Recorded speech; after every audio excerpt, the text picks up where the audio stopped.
Hello, welcome to Confessions of a Frustrated Game Master. I am Robert, the narrator, and thanks for checking out another episode of Confessions.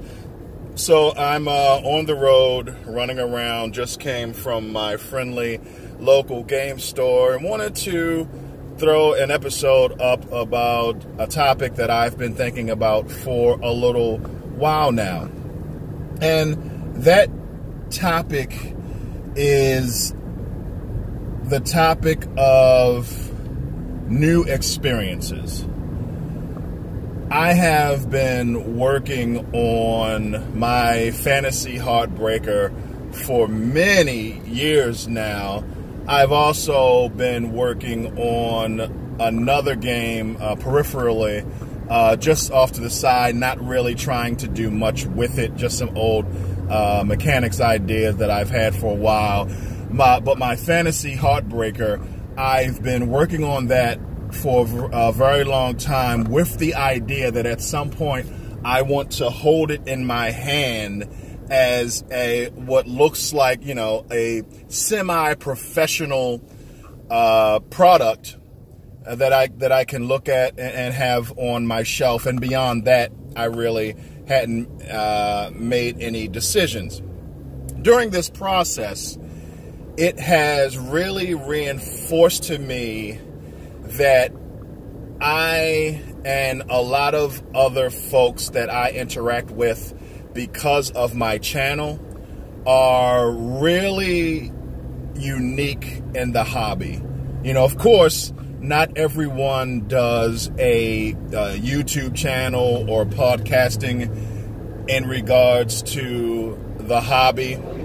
But even beyond that, I find that there are a very low percentage of individuals who look at the hobby from the perspective of having new experiences and being exposed to new ideas when it comes to games and systems. Now, if you're familiar with my channel at all, you know that that's not a new concept for me to consider.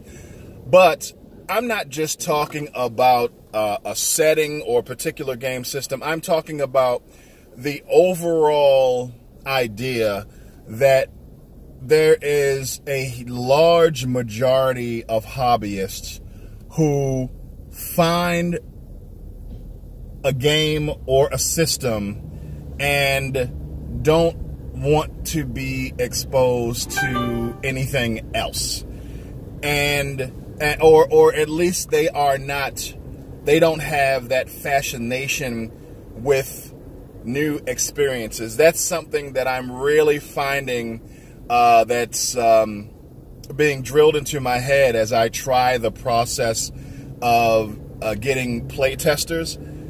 Even before I was an OG in the hobby, I always loved the idea of being exposed to new systems, new ideas, new concepts.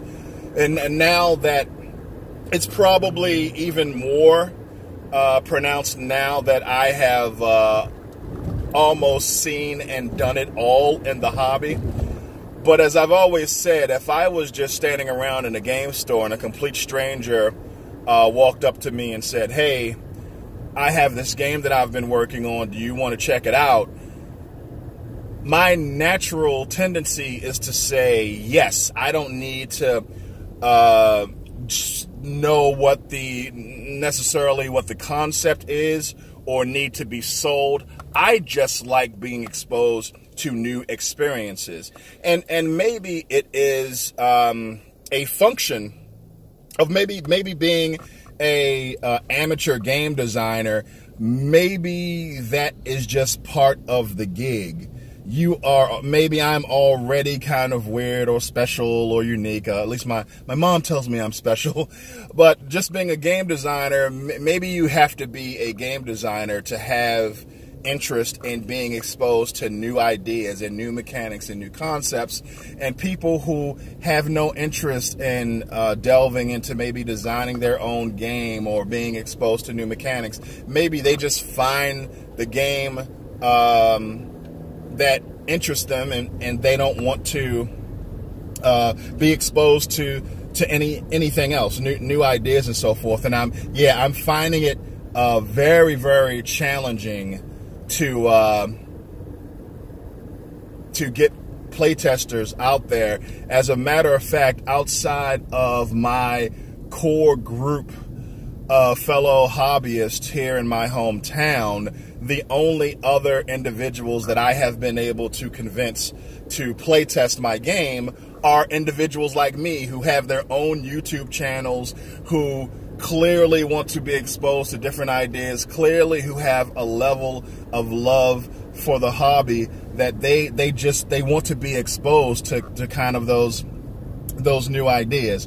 And it's I'm always out there, well, not always, but I definitely look at interest posts on Facebook groups that I'm a part of. Whenever I don't necessarily seek them out, but whenever I come across an ad or a podcast or something for a new system or game, I'm automatically on it to check it out, and I want to be, exposed to those new ideas and new mechanics, so I always check it out. And for me, not throwing shade at any system or gaming company out there. So what I will say is, when I see a really awesome, gorgeous concept or some art or see a blurb about a new game or setting, it's always disappointing to me when I find out that it may be a setting book for a system that already exists.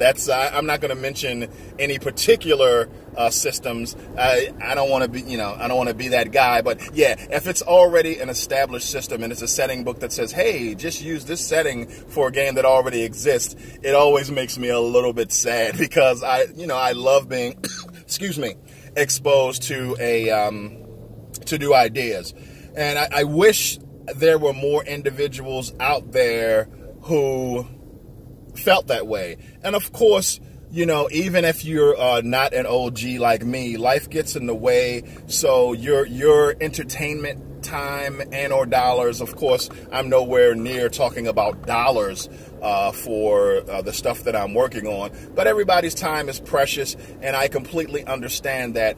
But it seems like some of it goes beyond just time and just a lack of interest of, well, I have this game that I like.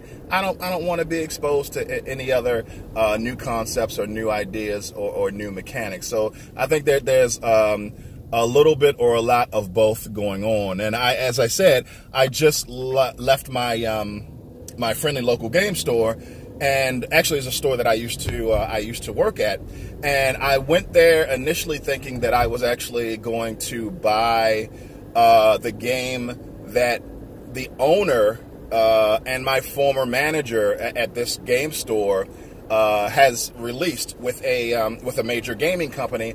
I was going to pick that up, but then I saw another game that a year ago or a few years ago, I saw a blurb for it. I saw the quick start rules and just looked at it and thought, it was interesting. But, as I like to say, I generally don't buy games unless there's a really good chance that I'm going to play it, because I'm not really a game collector. I'm a game player. I want to play the games that I own. So I almost never purchase games that there is very little chance that I'm going to have to play, an opportunity to play. However, I'm working on my game.